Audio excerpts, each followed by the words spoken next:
Coucou les gourmands, c'est la rentrée. Qui dit rentrée dit retour des journées dans mon assiette. Comme vous pouvez l'entendre, je suis accompagnée de mon angine, donc c'est mon chéri qui va prendre le relais pour cet épisode.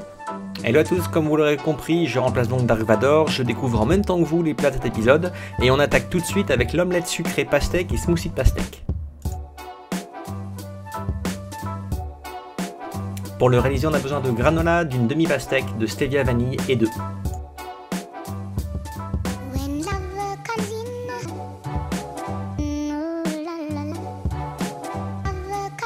On commence par battre les 2 œufs avec le sachet de stevia vanille. Dans une poêle à feu moyen avec un fond d'huile de coco, on vient faire cuire notre omelette et on pense bien à recouvrir en fin de cuisson. Puis on emporte-pièce une large tranche de la pastèque.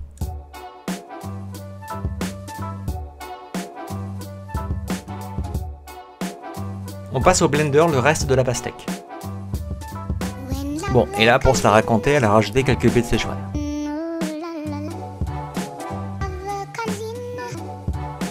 Pour terminer, on passe au tamis pour ne garder que le jus.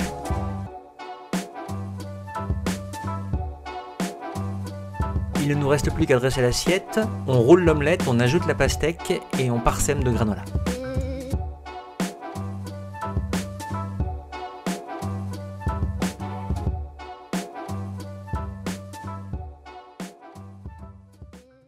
On passe maintenant au midi avec les brochettes de crevettes et la salade de riz.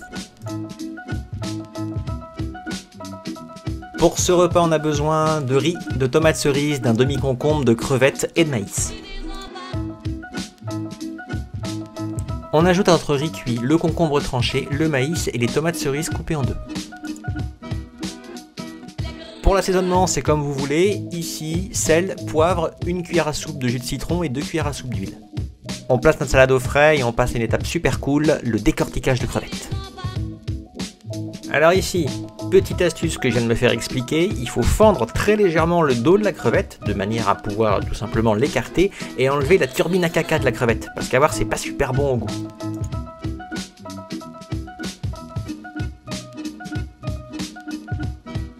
Donc il s'agit du petit fil noir chelou et de la petite boule noire au bout. Ok, c'est bon, tout le monde là? Super, on enchaîne.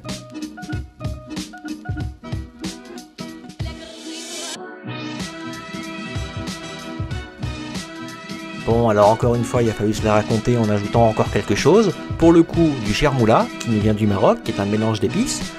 Vous allez me dire, qu'est-ce que c'est le chermoula? C'est plutôt simple, c'est un mélange de piment rouge doux, de cumin, de coriandre, d'ail et de sel. Et non, j'en avais clairement aucune idée, c'est juste que je lis l'étiquette. Bon, et si vous êtes observateur, il y a eu aussi un ajout d'huile. Lors de la confection des brochettes, elle a ajouté un petit ingrédient en plus, il s'agit tout simplement de nectarine pour le côté sucré-salé. On passe maintenant à la cuisson des brochettes en les grillant 4 à 5 minutes. Maintenant que les crevettes sont cuites, on récupère notre salade, on la mélange et on passe au dressage. Ouah, j'avais pas vu, elle a un compte Instagram.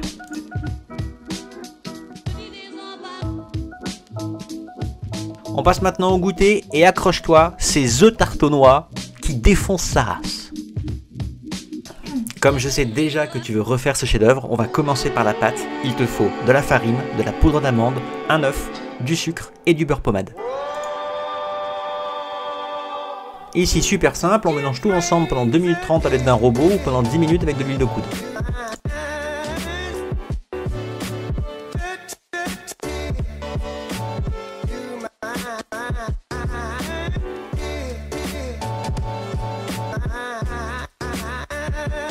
Sur 1 litre de farine, on met en boule notre pâte qu'on vient réserver au frais 30 minutes. Pendant ce temps, on va préparer la garniture avec du beurre pommade, de la poudre d'amande, un œuf, des noix, de la crème liquide et du sucre. Dans un premier temps, on va réaliser la crème d'amande en assouplissant le beurre et en lui ajoutant la poudre d'amande et l'œuf. Toujours sur 1 litre de farine, on vient abaisser notre pâte au diamètre du moule.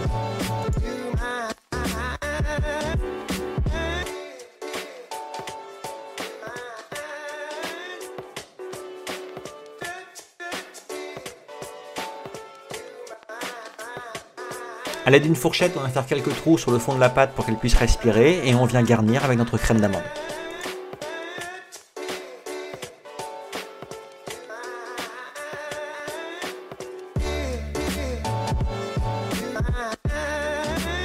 Alors ici c'est facultatif, étant donné qu'il y avait un surplus de pâte, elle l'a emporte-piécé pour faire de la décoration.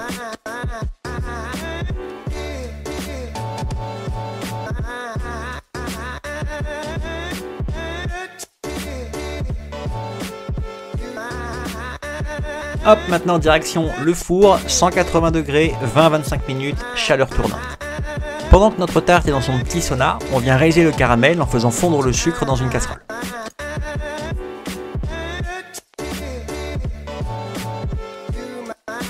Une fois le sucre totalement fondu, on vient incorporer notre crème. Attention, elle doit être à température ambiante. Une fois la crème bien incorporée, il ne nous reste plus qu'à ajouter les noix.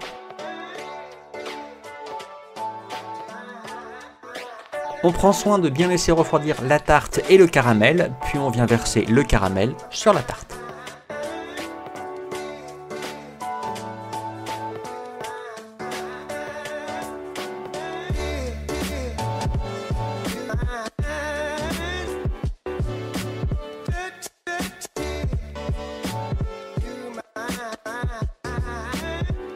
On a conclu cette journée par une petite sortie au resto. On a choisi le restaurant via le site La Fourchette. Si vous ne connaissez pas La Fourchette, je vous invite à regarder en description. Pour faire simple, c'est un site qui vous permet de réserver un restaurant avec une réduction allant de -20 à -40%. Notre choix s'est arrêté sur le Bettini, qui est une brasserie réputée sur l'île pour la qualité de sa viande. Pour l'apéro, Dark Vador a pris son petit mojito menthe et pour ma part, le Coca classique.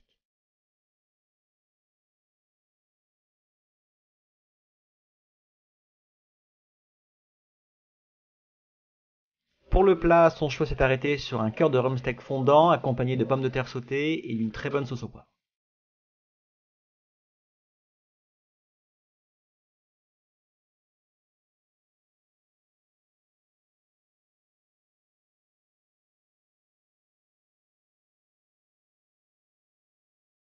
Pour conclure ce repas thé gourmand, composé d'un thé au jasmin, d'un carré aux pommes, d'une mousse au chocolat et d'une boule de glace caramel beurre salé. On ne peut que vous recommander ce restaurant, il s'agit du Bettini. Si vous êtes à Lille ou de passage, il se trouve devant le palais de justice. Tous les détails seront en description. Ma petite mission d'intérim touche à sa fin. Merci de m'avoir écouté et je vous laisse avec Dark Vador. J'espère que cette vidéo vous aura plu, on se retrouve la semaine prochaine et j'espère que d'ici là le côté obscur de la force ne soit plus avec moi. Et des bisous!